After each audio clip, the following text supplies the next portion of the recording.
of course, there's just helicopters overhead. Let me tell you something. This is the start of week 12 of homelessness. Week 11 was a big, big week. Huge things happened, including the very first actual response to my work at Carnegie Mellon. And it was way up here. And it was the most appropriate. Well, appropriate's not the right word, because no one in philosophy has been able to spare a minute to talk to me. I'm the founder of #WellbeingPhilosophy. Now, I am certain, as one of the most mentally fit humans on the planet, in fact, since I invented the concept, I'm going to figure I'm pretty good at it.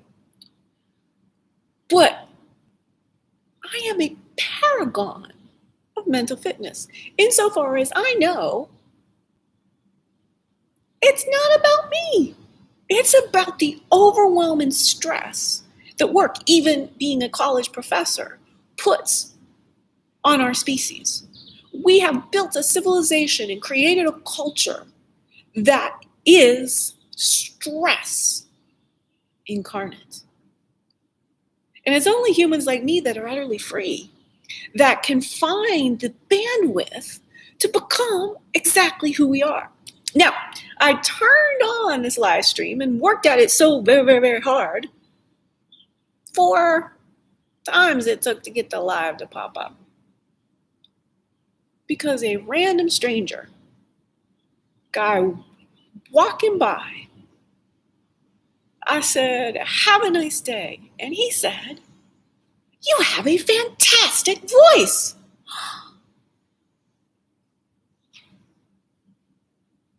That is 2 years, 52 years of dedication and work. And it's being in the energy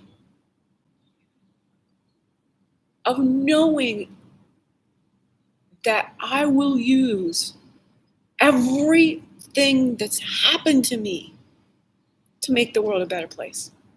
I am, and this is, again, why the voice matters to me. I mean, sound healing is my modality.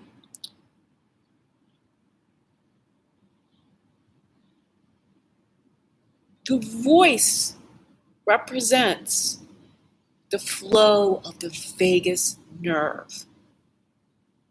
And last week I did do a great bit of work using the tuning forks, using group, distance, non-local, non-temporal, sound healing recordings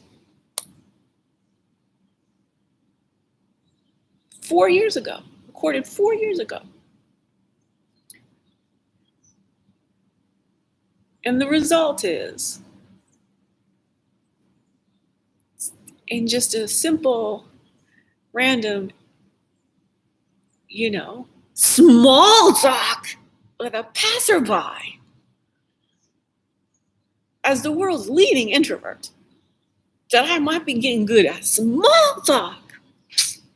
Now, also, we have to talk about the fact that this side of my face is extremely mobile. This is the Bill Bixby side. This is the Lou Ferrigno side. Now, I'm having trouble with the mirror imaging of the different devices and what's going on.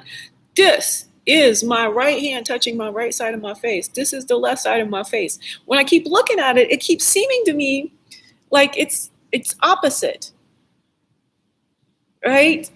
This is the having an accurate reflection of what's going on. We need mirrors to know when there's spinach in our teeth, when our hair is all out of whack, or when I'm very redheaded She-Hulk. Completely, redheaded dreaded. That's for damn sure. And Also, just the humor quotient is dialing up and dialing up. Precisely when I should be falling the fuck apart. I am actually not just food insecure. I am water insecure. It's COVID, they turned off all the water fountains. And heat stroke and dehydration are basically what I spend my days avoiding for myself and the Zanzibar. She's getting better and worse.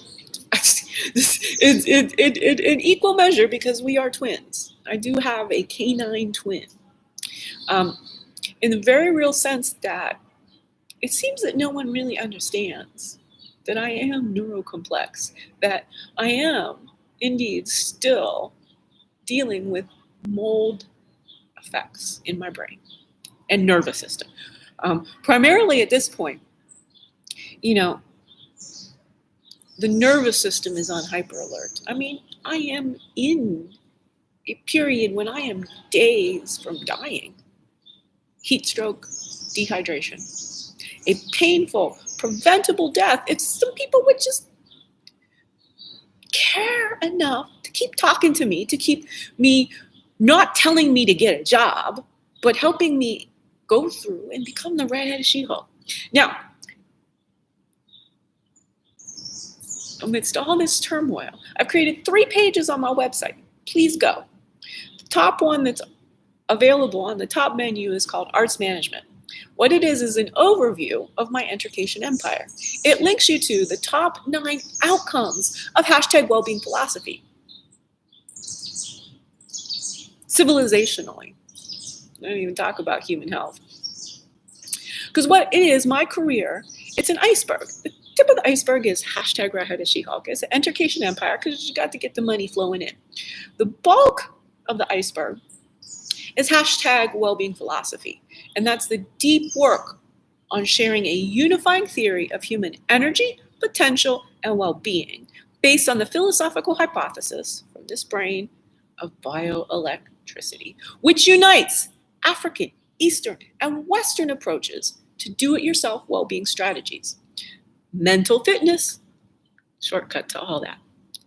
But the fact that people keep telling me I'm scattered when it is in fact their own lack of attention span. This is what I'm up against. And it is a jubilant, challenging, meaningful work and tasks that I have set myself out with. And this is what creates, right, livelihood. This is what women in love with being exactly who they are. Now, one of the things I also don't think that nobody's really quite gotten, I spent 10 years as a hermit, avoiding smoke and petrochemicals and boom, into homelessness. I am styling as far as demonstrating human potential, as far as the thing about me in my life that I hurt because no one's ever seen. The degree of difficulty in which I constantly succeed. It's again, people telling me to be reasonable. They hear about what I'm up to. They say, be reasonable. You can't just show up on Carnegie Mellon's campus and become the philosopher in residence. Well, when I was 15, I told the state of Ohio they did their math wrong and that I could complete all the requirements in 3 years. And in my junior year of high school, I got accepted early decision to Carnegie Mellon. If they believed in me at 15, I'm not understanding why they wouldn't believe in me at 52. Except you have to invest the time. You listen to me like a minute or two, I quite understand. You just dive in, scroll. I am not neurotypical. But I'm also seriously, come on, cray. Like a fox, like an Arctic fox, who's resting peacefully, so we will not make her guest star. All right, y'all. 10 minutes in, this been Deb. A random stranger said I had a great voice. And you can see what you might do the next time you notice something about somebody positive and you share it. Instead of going around finding people to judge, find people to celebrate. Naturally, what do you notice? Their flair for dressing, their interesting hairstyle. Talk to people as if you might make their day so much better.